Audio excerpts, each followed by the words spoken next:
So we're going to start with dots of different sizes. So small dot, followed by a large one, followed by a small one, followed by a large one. This helps to give practice and get more control over the flow of your cone.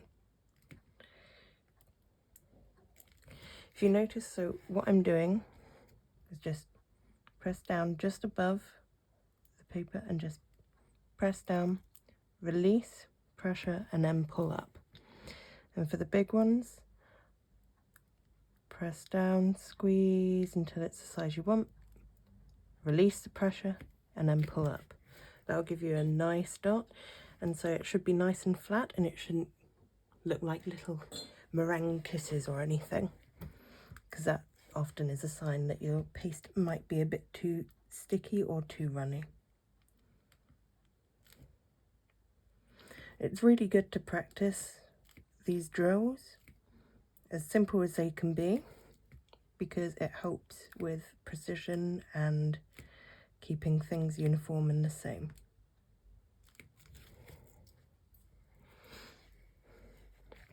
When I started, I actually did 2 whole pages full of these, just line after line after line after line after line.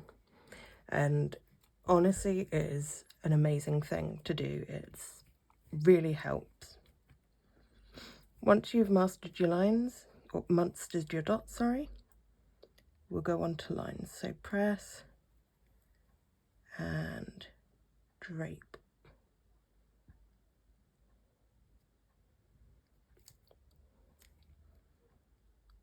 Press, squeeze a bit, get it out, and drape.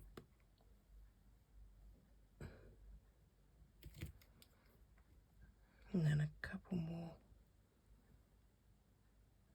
underneath. I'm going to do for a moment. There we go. And then just going up and down.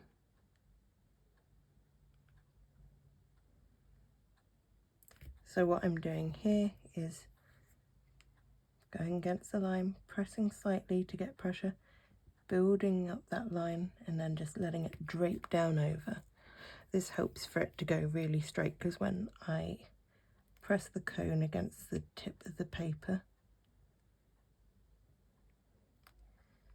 see it goes a bit thicker and there are wobbles in the line. Whereas when you press down and drape along, makes nice clean lines.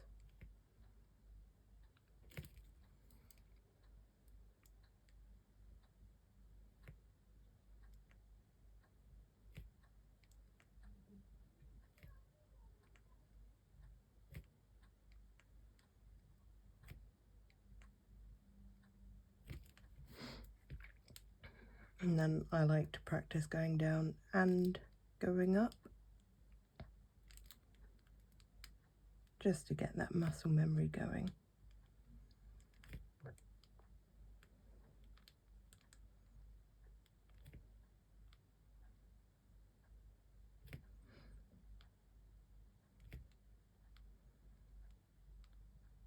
So I've been a professional henna artist for 10 years, and yet I still practice my drills quite regularly, because I find that it helps to get elements much nicer and neater and more consistent over time.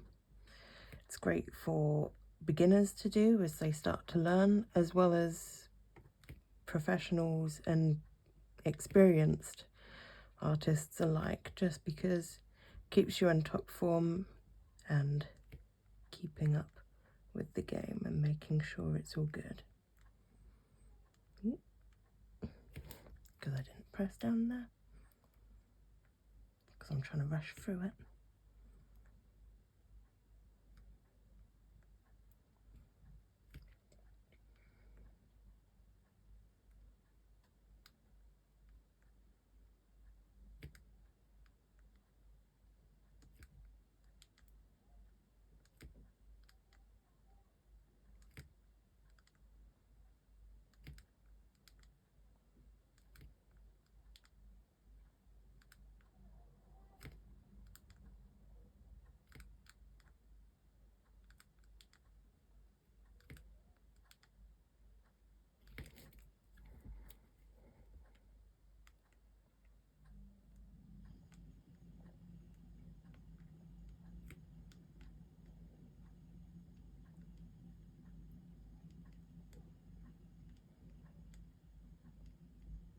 And there we go. I'm going to do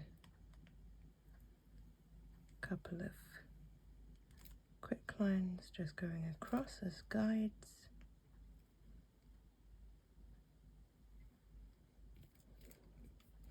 It's good to practice both long and short lines as well, because they both have different muscle memory and it helps with steadiness when you're moving along more.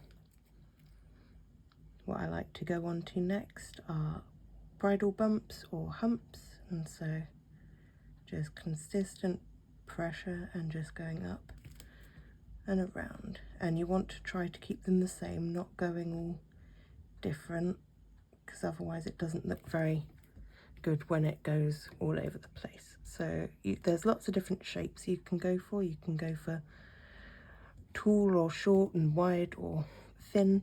So I'm just going for, at the moment, going to go for my standards, which are kind of short, kind of thin.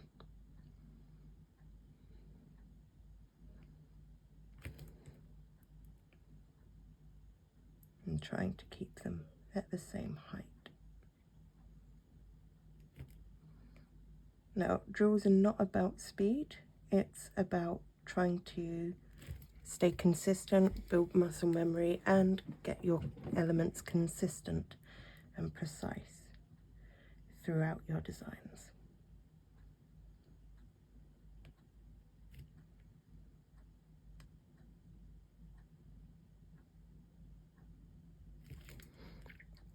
Now I'll go on to short but wider ones.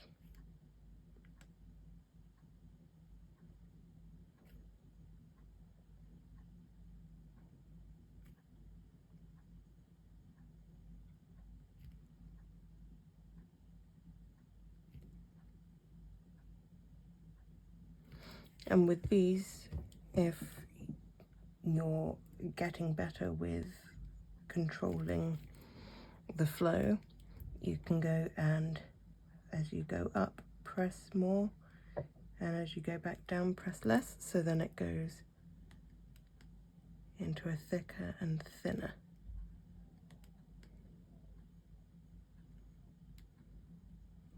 Which is always quite a nice one. Now you can always stack them up. I quite enjoy doing that myself, so what I like doing is using these ones to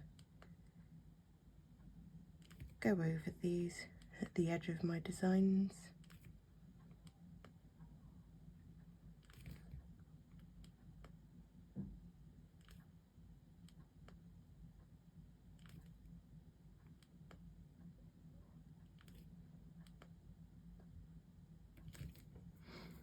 And then when you are edging designs or anything, you can then just finish it nicely with a drop, which is just pressing to form a dot and then dragging it down lightly into a little teardrop shape. God.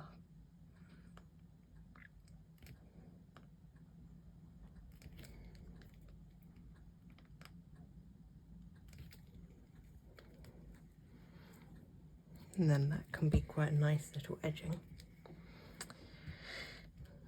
Other things that I would practice when I first started and still go on to is little arches up and down. No, I haven't done this one in a little while actually.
after that, I often quite enjoy going on to swirls. So going up, around, and twirl. Some people start from the inside, press, squeeze, and draw it up, and you can always drone it up. That's really nice for centers of flowers, things like that. Or you can work from the outside in. Some people leave it plain. I tend to leave it open like that, but others like to have a dot in the middle. It's completely up to you which you prefer.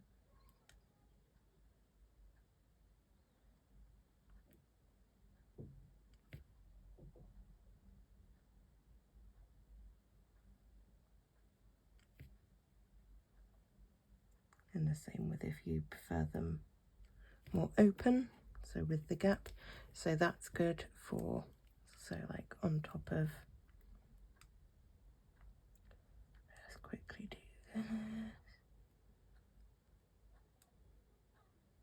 So I'm just doing this quickly, not neatly, as you can see. Just right, okay, that is very messy work, but things like this with the open ones, I find they work really nice just on edges.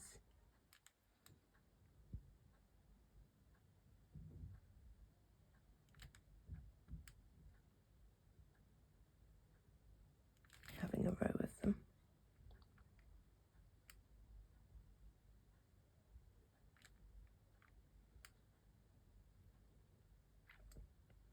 Now this is where, even if you're a beginner and your little humps are all over the place and you are starting and you're struggling with them, if they're not even, this sort of thing really helps at disguising that. Just because as you go, notice that the attention is not so much on where it is, because it's higher there and then it goes and takes a dip and goes a bit higher again. But with these swirls as well, you don't tend to notice it so much, and it looks much more evened out.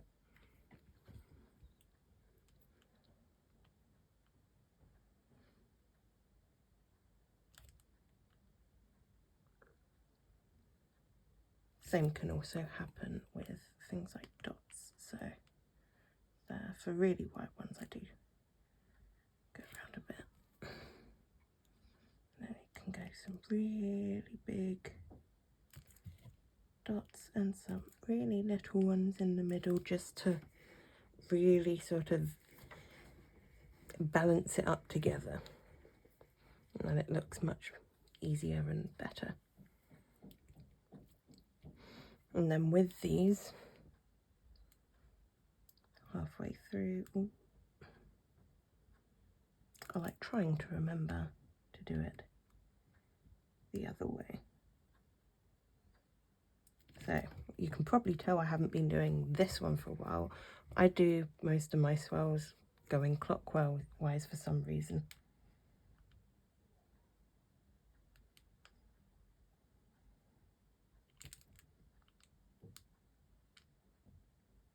So this is something that I'm needing to work on. So even with plenty of experience, there's still always things that you can work on to make things better.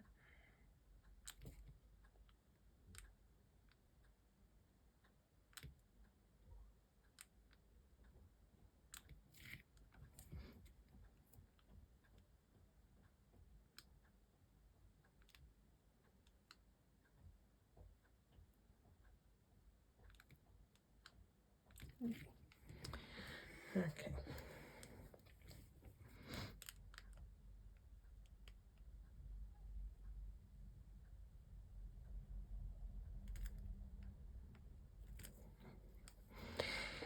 Now's a good one that I do actually like to do quite regularly, is go thick to thin to back to thick again and back to thin again.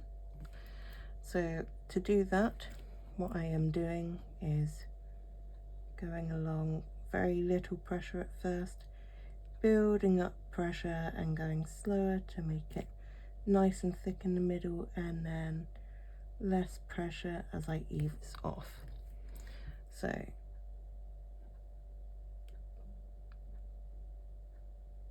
there we go.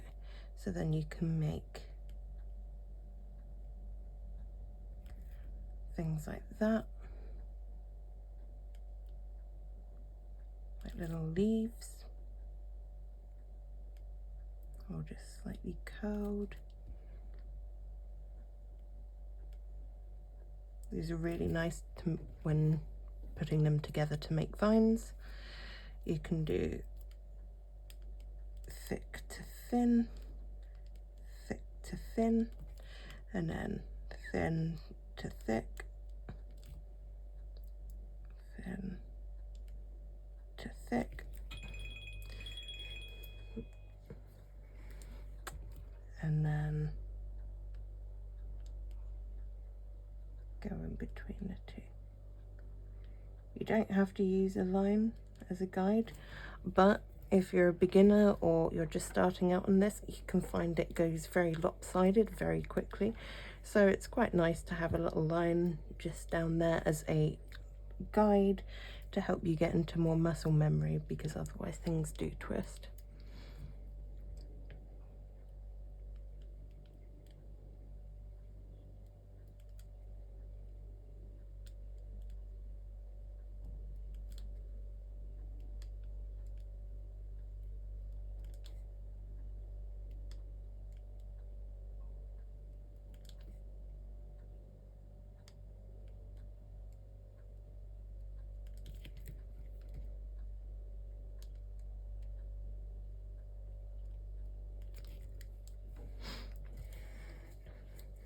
So there we go. And then so things like that. Quick little line. You can then use either drops, quite similar to those ones there. I just do that and drag, instead of straight down, just to the side slightly, like slight circled shape, that sort of, there we go. So like that, but just lots of pressure on one end. So these are often easier for beginners because you're not going from thin to thick to thin, and it's quite a pretty one as well. So things like this, always gorgeous on things like fingers or across the wrist, or you can make them curve around to get them to create flow. And then step up from these little teardrop shapes is more of these vines like these. So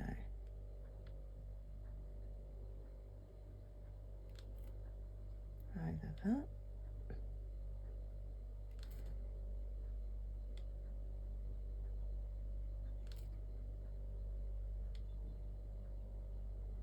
or bend them up.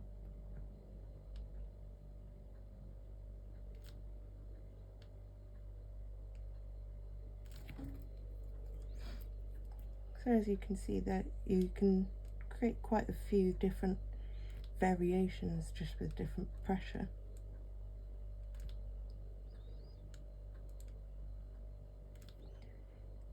Now, I used to really struggle with these, and so especially this sort of thing, I loved the look of it, but it just took me so long to try to do. So my little cheat is one drop like that, and then you can drag up the top.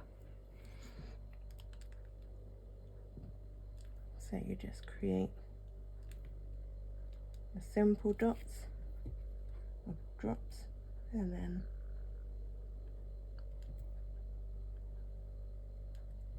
drag up to create that more oval shape.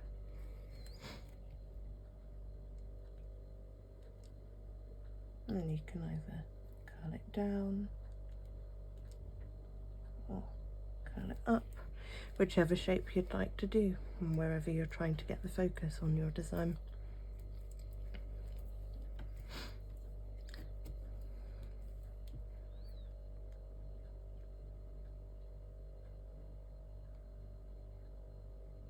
And then one of the other things I like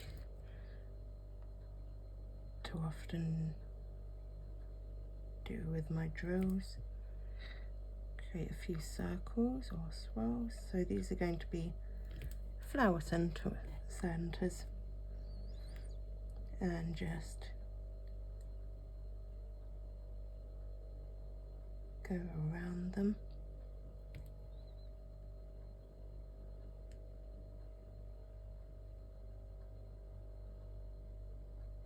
Trying to get them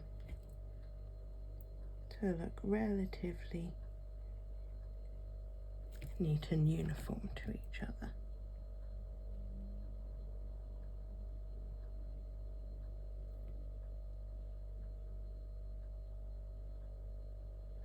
Now this is quite common for the center of a lot of flowers. Either there'll be a circle with quite potentially like a dot in the middle, and then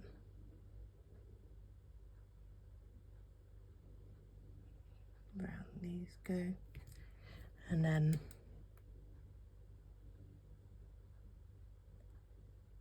build the flower around.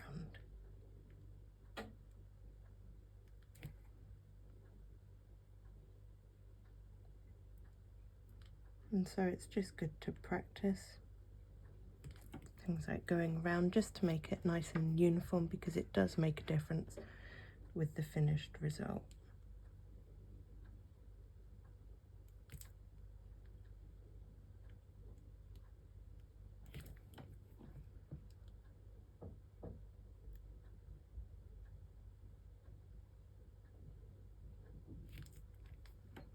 There we go.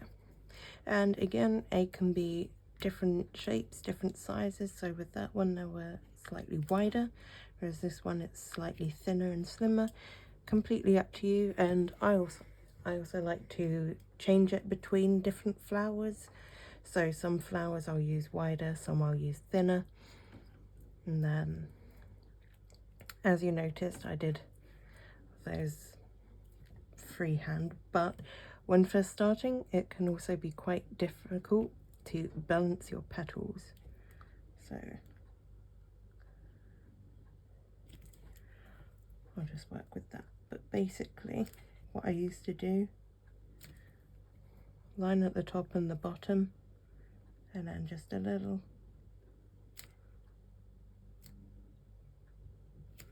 line there, dividing it up into however many petals. So that's 6. And then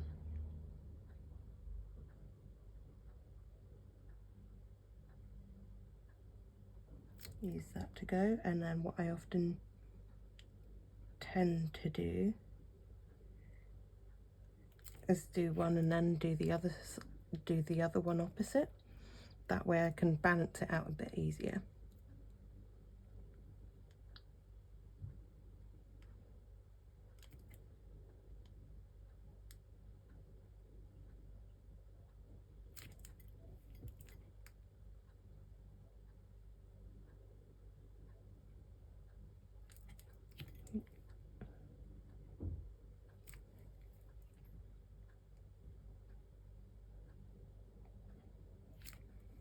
There we are. So those are a few of my drills. I really hope you like this, and hopefully I'll see you again soon with more tips and tricks. I'll probably do on florals, so different flower shapes and petal shapes and bits like that. Let me know if there's anything you do want to see, and I'd love to help. Take care and see you soon.